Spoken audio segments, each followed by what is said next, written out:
ద్వితీయోపదేశ కాండము 17వ అధ్యాయము.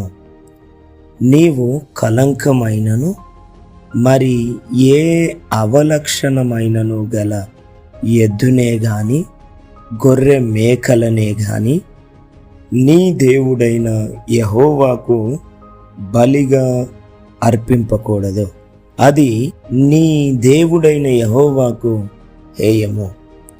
నీ దేవుడైన యెహోవా నిబంధనను మీరి ఆయన దృష్టికి చెడ్డదానిని చేయుచు నేనిచ్చిన ఆజ్ఞకు విరోధముగా అన్య దేవతలకు అనగా సూర్యునికైనను చంద్రునికైనను ఆకాశ నక్షత్రములలోని దేనికైనను నమస్కరించి మ్రొక్కు పురుషుడే గాని స్త్రీయే గాని నీ దేవుడైన యెహోవా నీకిచ్చుచున్న నీ గ్రామములలో దేని యందైనను నీ మధ్య కనబడినప్పుడు అది నీకు తెలుపబడిన తరువాత నీవు విని బాగుగా విచారణ చేయవలెను.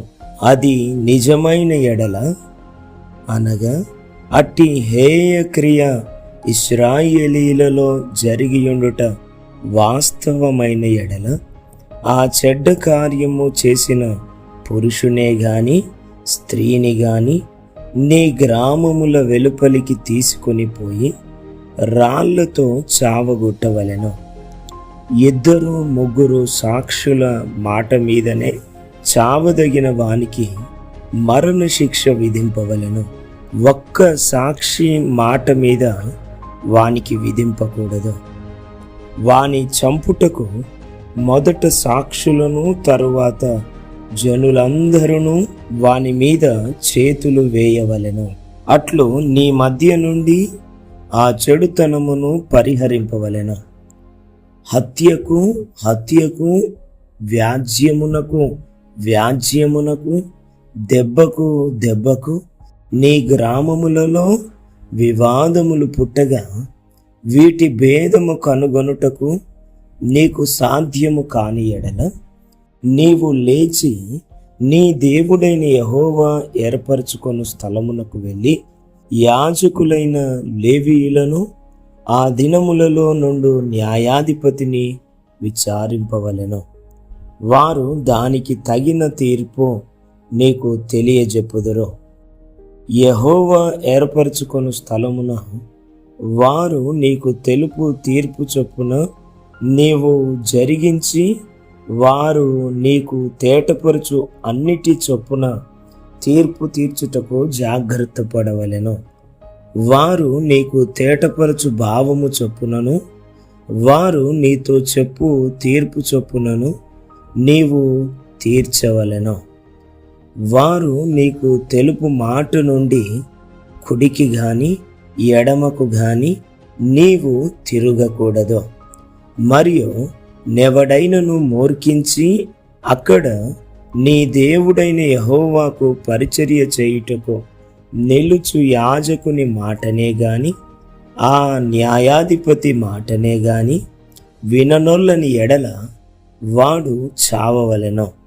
అట్లు చెడుతనమును ఇశ్రాయేలీలలో నుండి పరిహరింపవలెను. అప్పుడు జనులందరూ విని భయపడి మూర్ఖవర్తనము విడిచిపెట్టెదరు. నీ దేవుడైన యెహోవా నీకిచ్చుచున్న దేశమున నీవు ప్రవేశించి దాని స్వాధీనపరుచుకొని అందులో నివసించి నా చుట్టూనున్న సమస్త జనము వలె నా మీద రాజును నియమించుకొందుననుకొనిన ఎడల నీ దేవుడైన యెహోవా ఏర్పరచు వానిని అవశ్యముగా నీ మీద రాజుగా నియమించుకొనవలెను. నీ సహోదరులలోనే ఒకని నీ మీద రాజుగా నియమించుకొనవలెను. నీ సహోదరుడు కాని అన్యుని నీ మీద నియమించుకొనకూడదు. అతడు గుర్రములను విస్తారముగా సంపాదించుకొనవలదు. తాను గుర్రములను హెచ్చుగా సంపాదించుటకు గాను జనులను ఐగుప్తునకు తిరిగి వెళ్ళనీయకూడదు. ఏలయనగా యెహోవా ఇక మీదట మీరు ఈ త్రోవను వెళ్ళకూడదని మీతో చెప్పెను. తన హృదయము తొలగిపోకుండానట్లు అతడు అనేక స్త్రీలను వివాహము చేసుకొనకూడదు. వెండి బంగారములను అతడు తన కొరకు బహుగా విస్తరింపజేసుకొనకూడదు. మరియు అతడు రాజ్య సింహాసనమందు ఆసీనుడైన తరువాత లేవీయులైన యాజకుల స్వాధీనములోనున్న గ్రంథమును చూచి ఆ ధర్మశాస్త్రమునకు ఒక ప్రతిని తన కొరకు వ్రాసి కొనవలెను. అది అతని యొద్ద ఉండవలెను.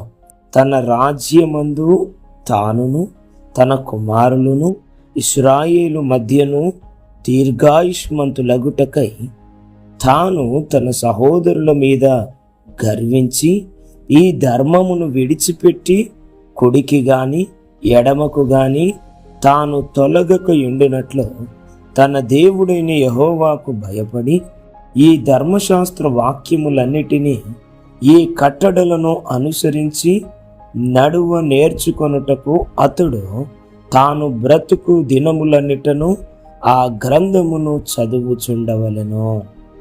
God bless you. దేవుడు మిమ్మల్ని దీవించునుగాక. ఆమెన్.